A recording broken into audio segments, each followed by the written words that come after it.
नमस्कार। दिन भर की हाइलाइट्स जानने के लिए सुनते रहिए सुजस आवाज राजस्थान।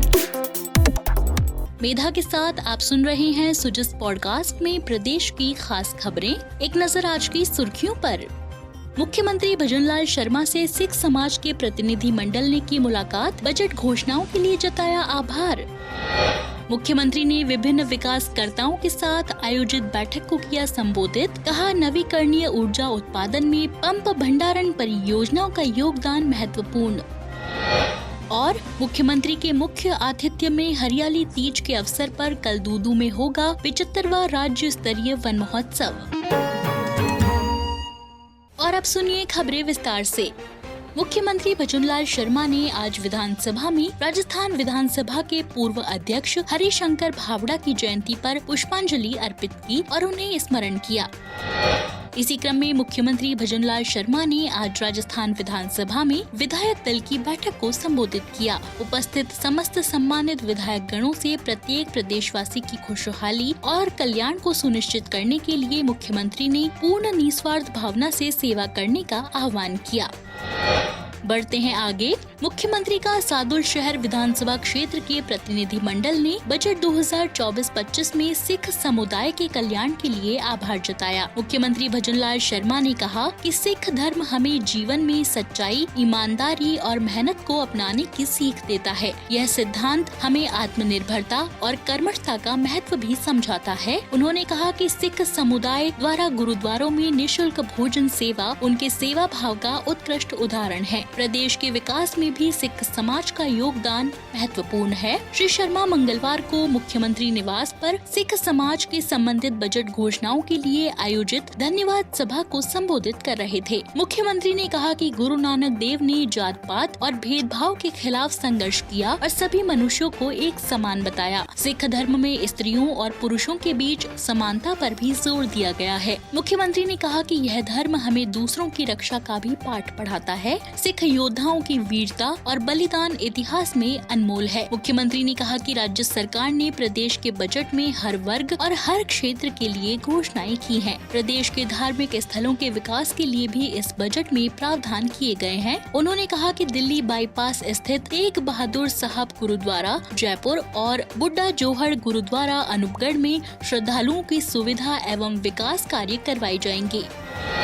बढ़ते हैं आगे। मुख्यमंत्री ने कहा कि राज्य सरकार प्रदेश को ऊर्जा क्षेत्र में आत्मनिर्भर बनाने के लिए संकल्पित होकर काम कर रही है। इस लक्ष्य को पूरा करने के लिए नवीकरणीय ऊर्जा का अहम योगदान है। इसीलिए राज्य सरकार प्रदेश में पंप भंडारण परियोजनाओं को प्रोत्साहन देने के लिए नीति लाने जा रही है। श्री शर्मा कल मुख्यमंत्री कार्यालय में विभिन्न विकासकर्ताओं के साथ आयोजित बैठक को संबोधित कर रहे थे। मुख्यमंत्री ने कहा कि नवीकरणीय ऊर्जा उत्पादन और पर्यावरण संरक्षण में पंप भंडारण परियोजनाओं का योगदान अमूल्य है। ऐसी परियोजनाओं को प्रोत्साहित करने के लिए राज्य सरकार एक स्पष्ट और ठोस नीति बनाने के लिए प्रतिबद्ध है। मुख्यमंत्री ने कहा कि आगामी नीति से निवेशकों को पंप भंडारण परियोजनाओं की स्थापना और संचालन के संबंध में स्पष्ट मार्गदर्शन मिलेगा और वे इस क्षेत्र में निवेश करने के लिए आकर्षित होंगे। उन्होंने विकासकर्ताओं से कहा कि वे अपने सुझाव राज्य सरकार को प्रेषित करें, जिनका उचित परीक्षण कर राज्य सरकार आगामी नीति में शामिल करेगी।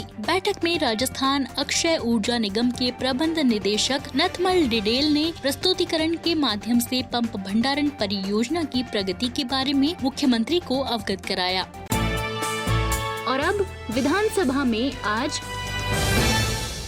चिकित्सा एवं स्वास्थ्य मंत्री गजेंद्र सिंह खीवसर ने आज विधानसभा में आश्वस्त किया कि कपासन विधानसभा क्षेत्र स्थित सभी जर्जर चिकित्सालय भवनों की मरम्मत शीघ्र करवाई जाएगी। उन्होंने कहा कि रुद उप स्वास्थ्य केंद्र के भीलवाड़ा के स्थान पर चित्तौड़गढ़ जिले में स्थित होने का संशोधन पत्र भी जारी कर दिया जाएगा। चिकित्सा एवं स्वास्थ्य मंत्री प्रश्नकाल के दौरान सदस्य द्वारा इस संबंध में पूछे गए पूरक प्रश्नों का जवाब दे रहे थे। माननीय सदस्यों को मैं आश्वासन देना चाहता हूं, जो आप भीलवाड़ा वाला संशोधन है वो कर दिया जाएगा और आपके माध्यम से ये आश्वासन देता हूं, आप आपका कोई भी सब सेंटर, कोई भी पीएचसी, कोई भी सीएचसी, कोई भी सब डिवीजन आपका हॉस्पिटल है, कोई भी बिल्डिंग जर्जर होगी, हालत खराब होगी, उन सबको दुरुस्त कर दिया जाएगा। शिक्षा मंत्री मदन दिलावर ने विधानसभा में कहा कि पूर्ववर्ती सरकार द्वारा मिड डे मील में करोड़ों रुपए का घोटाला किया गया है। इस मामले की जांच ईडी और एसीबी कर रही है। उन्होंने कहा कि घोटाले में लिप्त पाए जाने वाले राजकीय कार्मिकों के विरुद्ध सख्त कार्रवाई करते हुए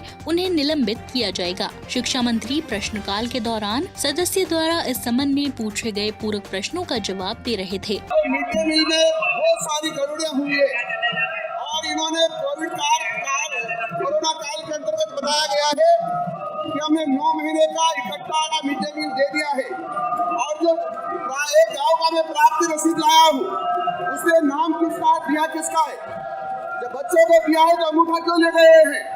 इससे साफ जाहिर है कि इसमें करोड़ों का घोटाला है। इसकी जांच होनी चाहिए। ईडी जांच कर रही है, एसीबी जांच कर रही है और जरूरत पड़ी तो हम भी जांच करवा सकते हैं और जांच करवा कर जो दोषी पाए जाएंगे उनके खिलाफ कार्रवाई करेंगे। यदि कानून हमको अनुमति देगा तो हम भी जांच करवाएंगे।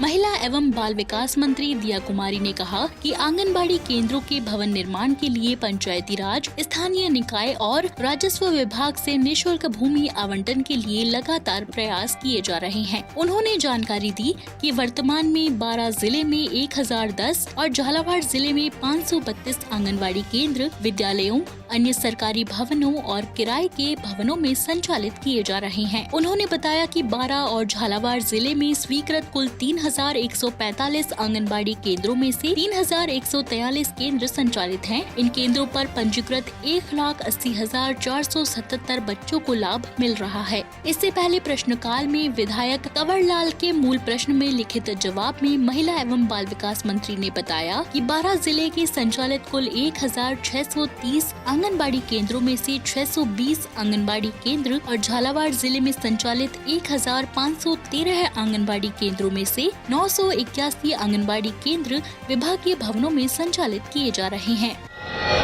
मुख्यमंत्री के मुख्य आतिथ्य में हरियाली तीज के अवसर पर कल 7 जुलाई को 75वां राज्य स्तरीय वन महोत्सव होगा। राजस्थान राज्य आपदा प्रबंधन विभाग दूदू के गाड़ोता स्थित परिसर में इस कार्यक्रम का आयोजन करेगा। आपको बता दें कि गाड़ोता में राजस्थान राज्य आपदा प्रबंधन विभाग की लगभग 15 हेक्टेयर भूमि पर लगभग 10,000 पौधे लगाए जाएंगे। कार्यक्रम में उप मुख्यमंत्री, वन मंत्री, अन्य जनप्रतिनिधियों और उच्च अधिकारियों की ओर से सर्पिलाकार आकार में लगभग 100 पौधे लगाए जाएंगे, जिनमें बरगद, पीपल, गूलर, बेलपत्र, कदम शामिल हैं। सनातन धर्म में ध्यान और पूजा के लिए सर्पिल आकारों का उपयोग किया जाता है। सर्पिल आकार सृजन, संरक्षण और विघटन के शाश्वत चक्र का प्रतीक है, जो अस्तित्व की चक्रीय प्रकृति में हिंदू विश्वास को दर्शाता है। इन 100 पौधों को मातृ वन के रूप में एक समूह बनाकर विकसित किया जाएगा।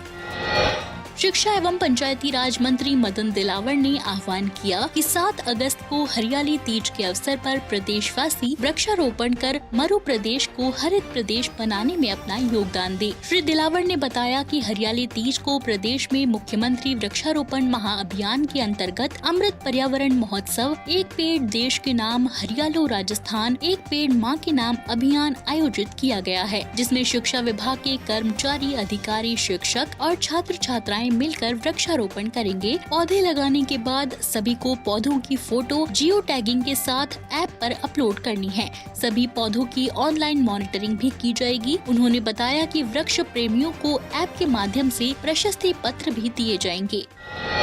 और चलते चलते राजस्थानी तीज उत्सव 2024 में संस्कृति, परंपरा और शिल्प कौशल का भव्य आयोजन नई दिल्ली के बीकानेर हाउस में एक रंगारंग सांस्कृतिक संध्या के साथ शुरू हुआ। यह आयोजन एक सप्ताह तक चलने वाले रूडा क्राफ्ट मेले की शुरुआत है। 11 अगस्त तक चलने वाले इस मेले में राजस्थान की उत्कृष्ट कला और शिल्प कौशल का प्रदर्शन किया जाएगा। तीज उत्सव में पारंपरिक संगीत, नृत्य और राजस्थान की संस्कृति विरासत को उजागर करने वाले बड़े प्रदर्शन शामिल रहेंगे। इस अवसर पर मुख्य सचिव और मुख्य आवासीय आयुक्त सुधांश पंत ने कहा कि रूडा क्रॉस मेला केवल एक प्रदर्शनी नहीं बल्कि राजस्थान के शिल्पकारों के कौशल और रचनात्मकता का उत्सव है। उन्होंने कहा कि यह उन्हें एक व्यापक दर्शकों तक पहुंचने और आजीविका को बढ़ावा देने का अवसर प्रदान करता है।